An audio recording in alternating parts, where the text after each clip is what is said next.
तो जरासंध का उद्धार भगवान ने कैसा किया? तो यहां पर भगवान ने कहा कि इसके पाप का घड़ा तो भर नहीं रहा, तो जिस चीज से ये बचाव कर रहा है दान, उसी के माध्यम से इसका उद्धार करते हैं। और कारण एक और था कि भगवान को अब उसके साथ युद्ध करना था, सेना नहीं चाहिए थी, यानी मल्ल युद्ध करना था कि एक एक आमना सामना हो, जो जीता वो बच गया।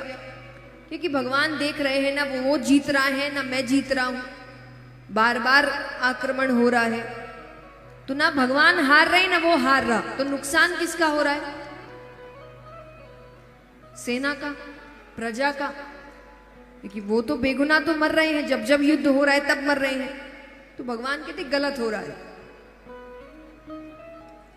तो भगवान ने कहा मुझे मल्ल युद्ध करना है, पर भगवान को पता नहीं था कि वो मानेगा कि नहीं, क्योंकि उसे तो नुकसान करना है भगवान की प्रजा का, भगवान के राज्य का। तो भगवान ने एक लीला करी, वो दान बहुत करता था और दान ब्राह्मणों को करता था। सुबह उठते ही स्नान करते ही पहला काम दान, और दानी भी वो कैसा था कि जो मांग लो। तो भगवान पांडवों के साथ आते हैं जरासंध के पास ब्राह्मणों का वेश बनाकर। तो पहले तो वो अपने हिसाब से दान करता, अगर कोई कह दे कि नहीं भाई मुझे ये चाहिए तो वो देता। तो भगवान ने कहा ये नहीं चाहिए, तो उसने कहा क्या चाहिए? बोले वचन चाहिए। बोले कैसा वचन? बोले हम जो मांगेंगे तुम वही दोगे, तुम पीछे नहीं हट सकते। जरासंध ने कहा वचन की जरूरत नहीं है, आप मांगिए ना, आप ज्यादा से ज्यादा क्या मांग लेंगे? मेरा राज्य मैं दे दूंगा। अब आपको लग रहा है अच्छा तो आदमी है।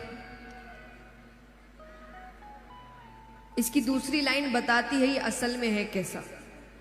उसने कहा आप ज्यादा से ज्यादा क्या मांग लेंगे? मेरा राज्य मैं दे दूंगा, क्योंकि मुझे मेरी शक्ति पर इतना भरोसा है कि सुबह आपको राज्य देकर शाम को युद्ध करके वापस ले लूंगा।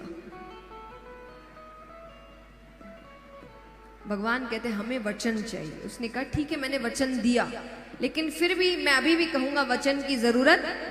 अरे मुझसे जो मांग लो मैं देना। वो अपनी तारीफ करने लग रहा है, मैं ऐसा हूं, मैं वैसा हूं, मैं ये करता हूं। भगवान के साथ अर्जुन आए हैं, और अर्जुन को तो ये पसंद ही नहीं कि अगर भगवान खड़े हैं और तारीफ किसी और की हो रही है। अर्जुन को क्रोध आ गया। तो क्रोध में आकर अर्जुन ने कहा जितना कहा जाए उतना ही करो। देखिए जो कहा उसमें गलती नहीं है, पर जिस तरीके से कहा उसमें गलती है। क्यों? भगवान ने 4 वर्ण बनाए हैं कर्म अनुसार। तो ब्राह्मणों का कर्म क्या था, कार्य क्या था? हाँ जोर से कहिए, ब्राह्मणों का कार्य क्या था?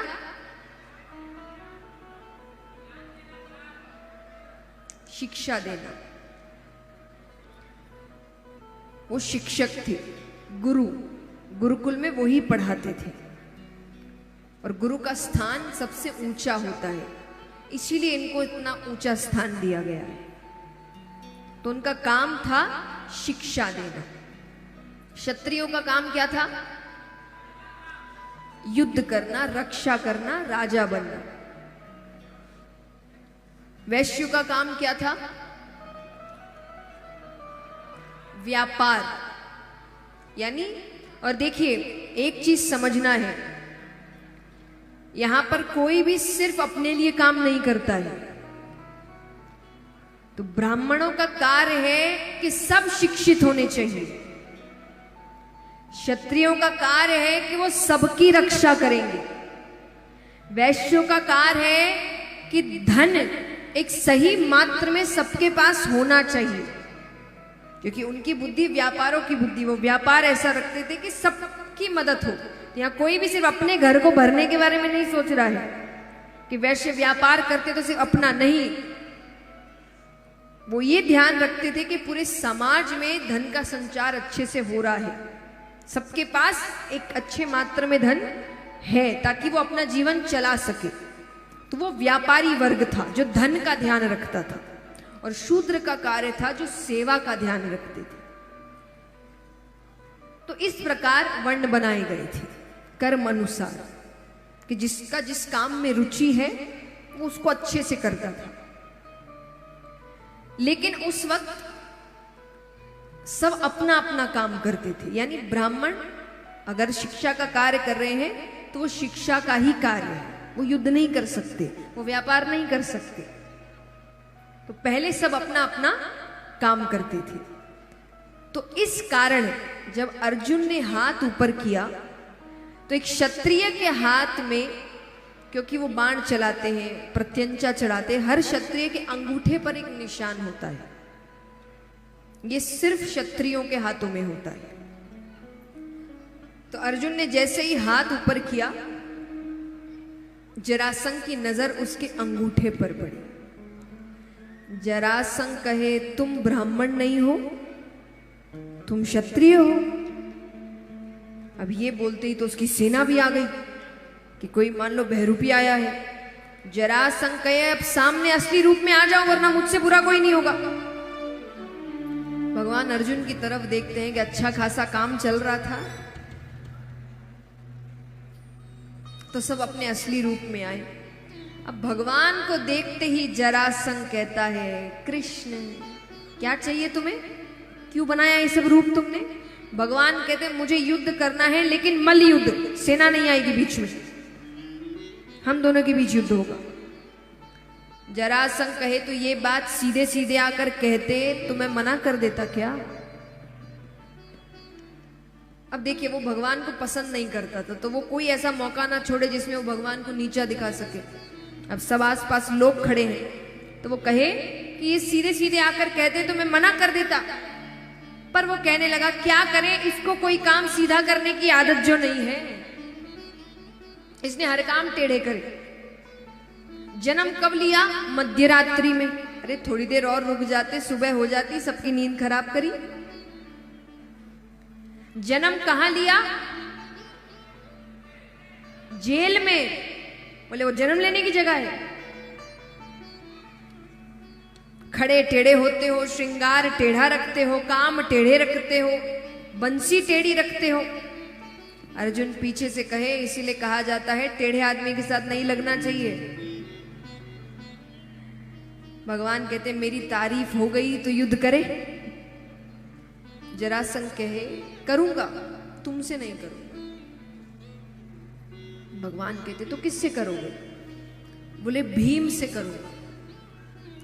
मुझे केवल भीम मेरे सामने खड़े रहने लायक लगता है, तुम में से तो कोई मेरे सामने खड़े रहने लायक भी नहीं। भगवान कहते, अच्छी बात है। भगवान कहे, मैं तुम्हें अपने हाथों से मारना भी नहीं चाहता, क्योंकि जिसे मैं मारता हूं वो मेरे धाम जाता है, और तुम्हारा जैसे पापी मेरे धाम जाए ये तो मुझे भी अच्छा नहीं लगेगा। भीम के साथ युद्ध हो रहा है, मल्ल युद्ध। 27 दिनों तक युद्ध चला। जरासंध को खरोच नहीं आ रही।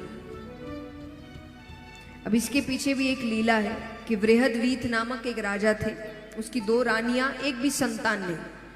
तो उनके राज्य में कुछ संत आए, तो वो उनकी सेवा करते हैं, और आशीर्वाद स्वरूप उन्होंने कहा कि मुझे संतान हो जाए। संतों को नहीं पता कि इसकी 2 रानियां हैं, क्योंकि सेवा में केवल राजा रहते थे और कोई नहीं। तो उन्होंने एक फल दिया कि पत्नी को खिला देना। दोनों ने आधे आधे फल खाए। तो 9 महीने बाद बालक हुआ आधा आधा, यानी एक ही बालक हुआ है, पर एक हिस्सा एक को हुआ और एक हिस्सा यानी मृत बालक हुआ। रात्रि के समय हुआ तो राजा को लगा प्रजा डर जाएगी ये खबर सुन के, तो उसने रातों रात वो 2 हिस्से जंगल में फेंक दिए। जंगल में जरा नामक एक मायावी राक्षसी थी, उसने दोनों हिस्सों को पकड़ा और उसको जोड़ दिया। जोड़ते ही उसमें प्राण आ गए, इसीलिए नाम पड़ा जरासंध। जरा नामक राक्षसी ने हिस्सों का संग किया तो जरा यानी बीच का हिस्सा कमजोर है, बाकी कहीं भी कुछ करो उसे कुछ नहीं होने वाला। तो 27वें दिन, क्योंकि सूर्य अस्त के बाद युद्ध नहीं होता था, भगवान ने कहा कल मुझ पर ध्यान रखना, मैं कुछ इशारे करूंगा। भीम कहे ठीक है। युद्ध आरंभ हुआ, भीम भूल गए। अब भगवान को लग रहा है ये फिर भूल गया, फिर आज का दिन चला जाएगा। भगवान कहते मैं आज का दिन नहीं जाने दे सकता। तो भगवान क्या कर रहे हैं, भीम को आवाज लगा रहे हैं। आवाज कैसी कि मानो प्रशंसा कर रहे हैं, क्या दाव खेला है दूर से। तो भगवान कहते हैं अहो भीम, क्या दाव खेला है, क्या बात। भीम को लग रहा है कि ये दाव तो भगवान पहले भी देख चुके हैं, इतनी तारीफ तो कभी नहीं की। फिर उसको याद आता है कि अपनी ओर देखने को कहा था। भीम भगवान की ओर देखते हैं, भगवान ने एक टहनी उठाई, उसको बीच से पकड़कर चीर दिया। भीम तुरंत मुंह घुमाते हैं, पैरों को पकड़ते हैं और दोनों पैरों को पकड़कर चीर देते हैं, छोड़ते हैं। वो फिर जुड़ गए। और फिर भगवान की ओर देखे, भगवान के पहले ही पूरा देख लो,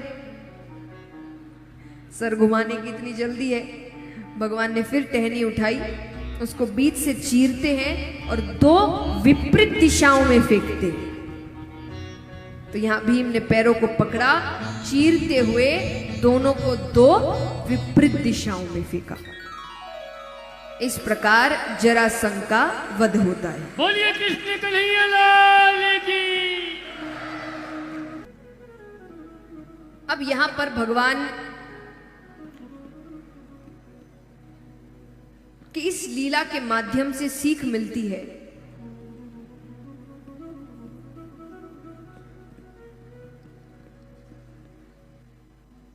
कि भगवान जो रास्ता दिखाए उस रास्ते पर चलो। क्योंकि एक बात बताइए, अगर जब भगवान भीम को समझा रहे थे, भीम कह देते कि 27 दिन लगे हैं ना, 10 दिन और लगेंगे, मारूंगा मैं अपने आप से, तो भगवान कुछ कर लेते? कुछ कर लेते क्या? नहीं, क्योंकि भगवान ने जबरदस्ती तो कभी नहीं की। अगर जबरदस्ती ही करनी होती तो महाभारत का युद्ध ही नहीं होता। 2 थप्पड़ दुर्योधन को मारते और सही रास्ते पर ले आते। पर भगवान सिर्फ रास्ता दिखाते हैं, हाथ पकड़ के चलाते नहीं हैं। भगवान बता देते इस रास्ते पे जाओगे तो ऐसा होगा, इस रास्ते पे जाओगे तो वैसा होगा। अब तुम्हारी मर्जी, तुमको कहां चलना है।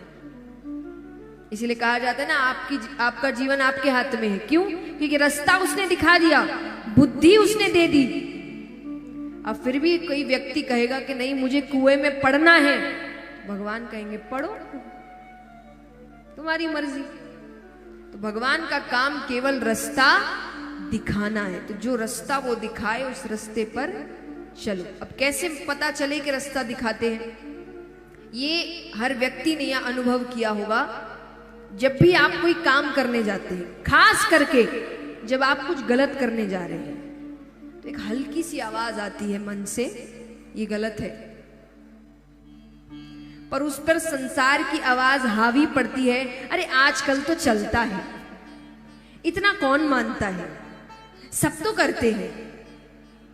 वो जो हल्की सी आवाज होती है ना, वो भगवान की होती है, जो बताती है कि सही क्या है, गलत क्या है। आप ही के अंदर से आती है। इसीलिए कहा जाता है हर व्यक्ति के अंदर भगवान बैठा है, उसको आवाज को सुनो। जिसने वो आवाज सुन ली वो जिंदगी में कभी कुछ गलत काम नहीं कर सकता। तो वो हल्की होती है पर आती हर बार है। तो इस कथा से भगवान यही सिखाते हैं कि भगवान जो रास्ता दिखाते उस रास्ते पर चलो। अगर चलोगे तो हमेशा जीतते ही रहो। पांडवों ने भगवान की बात मानी तो 5 पांडव और 100 कौरव, लेकिन 100 की 100 मारे गए और वो 5 की 5 जीत गए, सिर्फ इसीलिए कि उन्होंने भगवान की बात मानी।